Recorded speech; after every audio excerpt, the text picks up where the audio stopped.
Hello at last, Dina Sherman. Hello, Sebastian. It's nice to finally meet you. That was Yes, perfect. yes, you speak my name. My name is Sebastian Ochoa. As you may recall, I have autism. We meet at last, Dina Sherman, aka Yuchiro from Bleach. Yochiru, Kasajishi. Yes, that's it. But Hey, anyway, Kiwa. We meet at last. yes, I I've love been. your smile. You have a great smile. Thank you. But anyway, I've been waiting a long time to finally get in touch with you, just like my best friend Chris Mayek did all these months ago. Yeah, it's been crazy busy. And I'm Yep, so glad we could finally set this up. Thank you for waiting. it's always my pleasure. Chris is very, very kind. I loved my interview with him. He was wonderful. And he did mention you. We talked about that he is really proud of what you're doing. And he is very honored that he inspired you. He felt very honored that he is an inspiration for you and it motivates him to continue doing what he does as well. Well, So I'm, know that. well, I'm super glad he said that about me. But Yeah, anyway, I have lots of questions I wanted to ask you. go for it. Tell me, how Hmm. is it like being a voice actor in many animated shows? I think it's interesting you asked that question because two things popped into my head. First, it's like anything else that you love to do, right? If you love to do something, it's just fun to do it. And to do animated shows, um, I I just love it. But I think you know this, but and if you do, just stop me. But it's very interesting when you do animated shows or movies, and it's first generation animation. That means that as the voice actor, we do it first before it's animated. We don't get to see it done. We get to decide. The director tells us we might have storyboard pictures of what's supposed to happen, and we, do the script and we bring the characters to life. But the artists then draw and animate to what we say and do. Then we come back and we get to see the whole thing done, just like you do. And the difference between that and anime or some video games is that's all done in another country and it's finished. And then when we get to dub it, we're dubbing it to picture. So we get to see what's happening and see the animation. And we're putting the English words in as an English dubbing artist for anime. So it's very, very different depending on the different shows. Does that make sense? It does make sense to me, actually. And both I, are very fun and both are challenging in different ways. They're just very different to do. Does I that make see. So this is why you like being in a lot of animated shows, which leads me to one most important question. How did you become a voice actor? Oh, I actually got very lucky. I absolutely got lucky. Sometimes it is being in the right place at the right time and being prepared. Um, it's like when preparation meets opportunity. That's what they say. I was doing on camera workshops with casting directors because I did on camera work before I did voiceover work. And the casting director, oh my gosh, in front of the whole room said, Dean, I need you to call my office tomorrow. And everyone's like, I mean, that's what you want to hear the casting director say, right? And I was like, okay. So I called his office the next day and he said, yeah, listen, I need you to call so and so at ICM and talk to them about doing voiceover work. I think you're right for that. And I was like, what? It wasn't for on camera what I've been preparing for. At that time, we didn't know much about voiceovers. It wasn't as big as it is now. So I called ICM and he took me, and I'm not with ICM anymore, but I've been doing voiceovers ever since. And boy, do I love it. I mean, on camera is fun. It's different. Um, but my heart and passion is definitely voiceovers for I sure. see. So this is how you got into voice acting because of the things you begin to experience from a few years ago, if I may recall. Hmm. Yeah. But in some way, why do you like being in animated shows? Why do I like it? Um,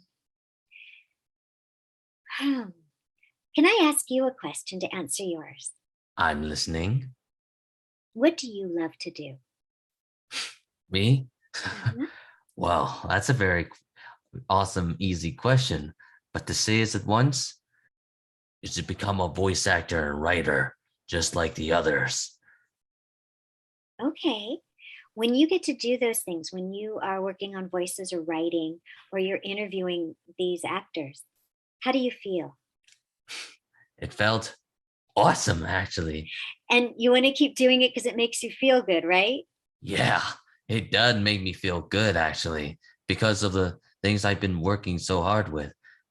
But That, anyway, that's how I feel about doing animation. I love it.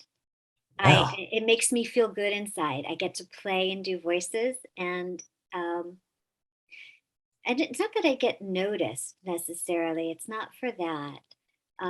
It's just to let my creative side play, well, and that and it's just fun. I just enjoy it. That's what I love about it. Like you love doing what you do. I see. So this is the your favorite thing about being in animation because of what it is that we often do a lot. Just like I have the same goals of wanting to do what I wanted to do all my life. But anyway, in the game Genshin Impact, what was your favorite part about playing the character Dona? Diona. Diona, yes. It's really hard because it's spelled almost like my name, and we want to say Diona because I'm Dina, or you want to say Diana, but it's Diona, Diona. Diona, or Diona. Sorry, Diona, not Dina. It's like Diana, Diona. We Diona. ran through this. It's Diona. Yes. Um, oh my gosh, she is so much fun. She wants to help the player and do the right thing, but she also wants to destroy the wine industry of Mondstadt, right? And she's very, very snarky. She's little patience and can be quite snarky. I've got a bit of an attitude, but that's okay. She's very fun. See. So that's what makes you very good about playing that character Diona. From what I can tell, I play a lot of that Genshin Impact. And Mhm. you, along other voice actors, including Sean Chiplock, and even most importantly, Keith Silverstein and so many others, you were super awesome as Thank those you. characters. Thank you. I appreciate that. That is what I do. But anyway, what's the biggest thing when you play the character Temptress Aphrodite in Smite? Oh my gosh, that was fun. Um, I don't remember a lot of. Smite? I don't remember the character quite as much because it was only one day of work for that, and it was a couple of years ago. Um, but she was kind of a temptress, just kind of fun. Yeah, it was another side you got to play. Uh-huh. Now that's the voice I remembered. Because all I know is that I've searched up the video about your voice as that character. And I I must couldn't say, find it. Yeah, I'm glad you found. I never found it. It would have been fun to add to my reel. but And I did. Because I must say, you are quite impressive as that Aw. character, especially with so many others that you get to be along with in that game, which I've actually played it a lot. How is it like playing Yuichiro in Bleach? Ichiru Kusatoshi. Oh, she Yeah. was a spitfire. I love Ichiru. Oh my gosh. Um, I did that for years, but then Bleach stopped, and it's been a long time. I can't even remember the last time I. It's years since we recorded for them. I heard it's coming back. Fingers crossed, they bring me back as Chiru, but I don't know yet. I don't know.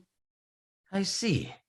So that's what you like about playing that character, because all I know is that you made me laugh a lot, She's especially funny. when you were being like a father and daughter bonding with what's the name of that guy And again? Oh Hachi. yeah, Kenpachi Saraki. You were you were having a father and daughter bonding together. What was your favorite thing about being in that thing called Elseworld as Ira? I don't have much memory about that one. 'Cause it's an actual video game that was I played. know Elseworld, and I was Ara. Um, it wasn't one of my favorite ones to do, to be honest. Um, I see. yeah, and I've never really heard it played back. Yeah, it's one I did. There's others I love a lot more than that one. Whoa. Now that beginning, I begin Sorry, to, at least sorry.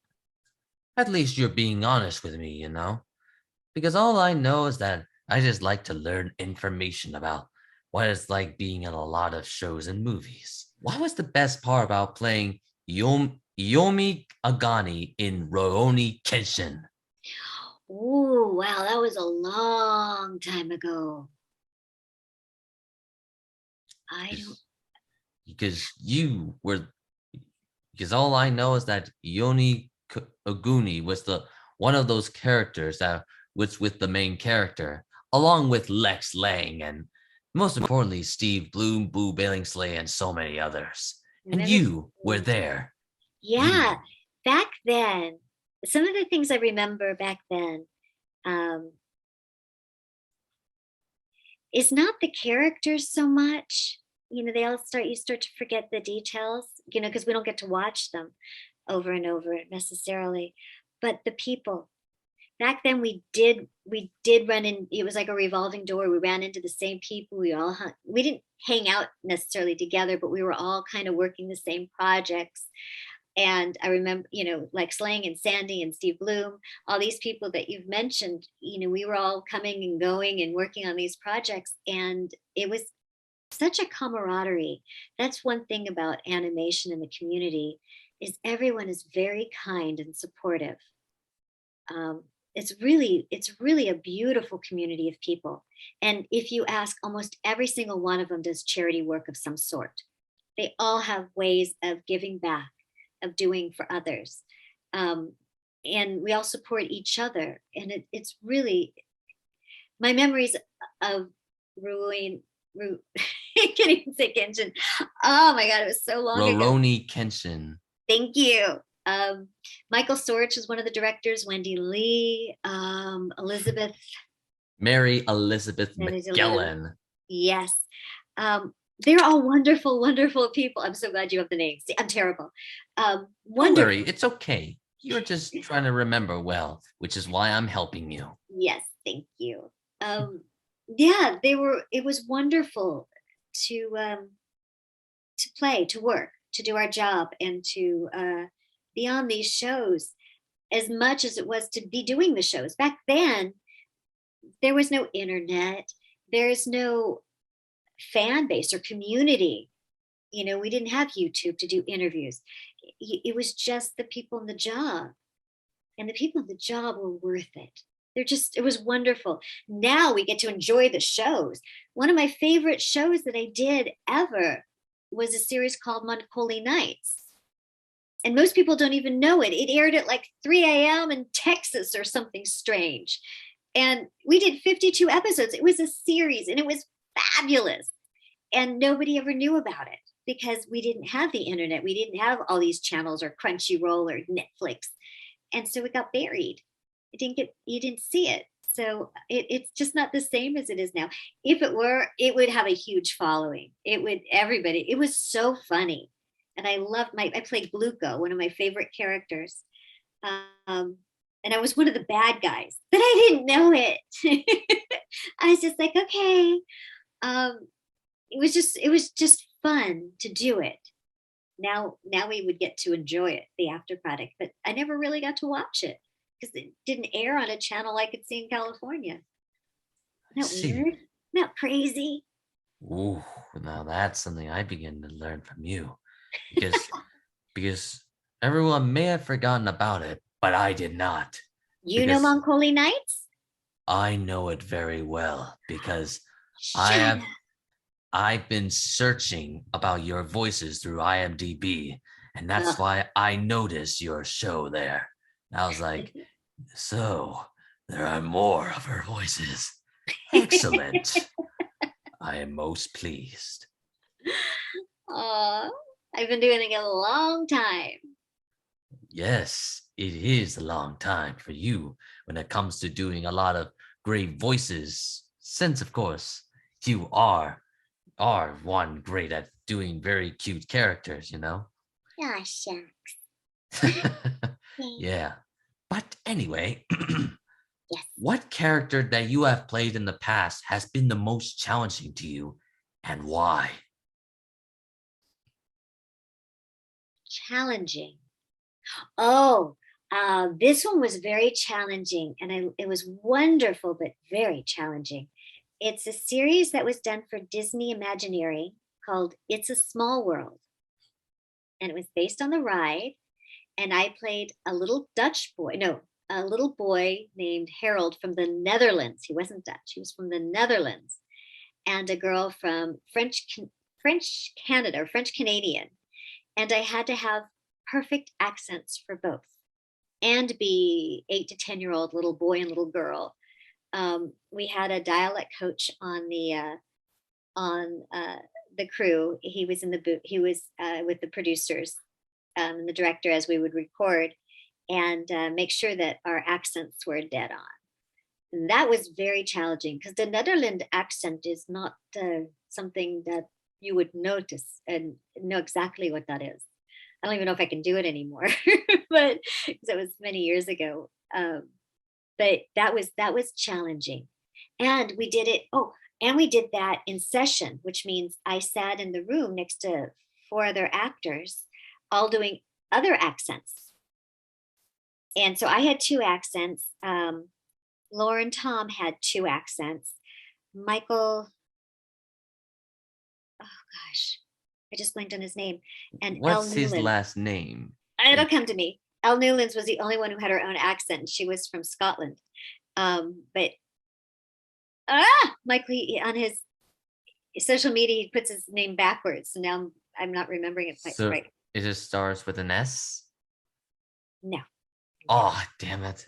I could pull it up. But we all had specific accents from all over the world because we played like the little characters from Small World, so the little dolls. And so we all had these very specific accents, and we'd have the script and we were recording it all together. So trying to keep your own accent and not picking up everyone else's in the room was really challenging because everyone had Swahili, Chinese, Scottish, in India. What was the other accent? And I had Netherlands and French Canadian. You know, we had to make sure we stuck to our own accents, but we read through the script. And so we're responding to each other in all our different accents. So that was a big challenge to stay so precise. I see. So this was been the most challenging to you. That was very challenging. Yes. It was a lot of fun and it's very cute. You can find it online. It's a Small World. They're very cute. They're for children. And it's a shame they didn't make more. They were very, very sweet. Yes, I did notice. But anyway, what is it that you really like to do before voice acting? Well, what did I like to do? Well, I did on camera work first, as on some TV shows. And I was on some stage shows. I produced a play, a short 1-act play. But other than acting, I mean, I love to rollerblade, go to movies. Oh, I'm sorry. I ring doorbell. Somebody's home. Ooh, that happens a lot with my mother, of course. And I am a mom, but I was doing voiceovers before I became a mom, and I love doing it as a mom. My poor kids get tortured because instead of screaming at them, I just changed my voice. That's the last time. Go to your room. No, that's hilarious. Oh, could you imagine if your mom yelled at you like that? Oof, that'll be like. My favorite was, they hit the age, and I'm sure you did this to your mom too. Mom, don't get out of the car. Don't embarrass me. That whole thing. My kids said that to me once. Once. Oh. They said, "Oh, really? You think I'm embarrassing you? Because I could really embarrass you." No, mom, we're okay. We're okay. You're fine. Don't do anything. Because I will. I could step right out there right now. No, mom, please don't, please. I'm like, okay. Just don't say that again to me, okay? Now that's. And they never did, because they knew if they ever said I was embarrassing, I would be. I would be very embarrassing. So they never said it again. I see. So that's what you like to do a lot. Because when it comes to being a mother, sometimes children have to learn to do what's right. Just like I'm trying to do what's right for my mother, of course. Yes, treat her well. It's a hard job being a mom. Yes, I always need to make sure I do things well. Well, my friend, it was such an honor to finally meet you at last, Dina. Yes. And thank you for taking your time to speak to me. And I hope you and I can see each other again through Facebook, Instagram, and Twitter. Absolutely. And keep me posted with your story. I would love to see how the script comes along. I love stuff like that. And I think it's brilliant. I will. Definitely do it. Yes, I will. Well, I wish you every success. And I thank you for inviting me to be on your show, your interview channel. It is what I do. And for most part, my interview with another voice actor, David Shan, is tomorrow. And I was hoping to ask him any questions about his latest work he has done, just like the others. Wonderful. Yes. I'm sure he'll enjoy it very much. Yes. And well then, I hope to see you around through Facebook, Instagram, and Twitter. And we hope we see each other again whenever I do things in a perspective way. Like posts and stuff, That is all. Sounds good. Thank you again, and best wishes. You too, my friend. And I'll see you through Facebook, Instagram, and Twitter, my good friend. Okay. Bye-bye. Bye-bye.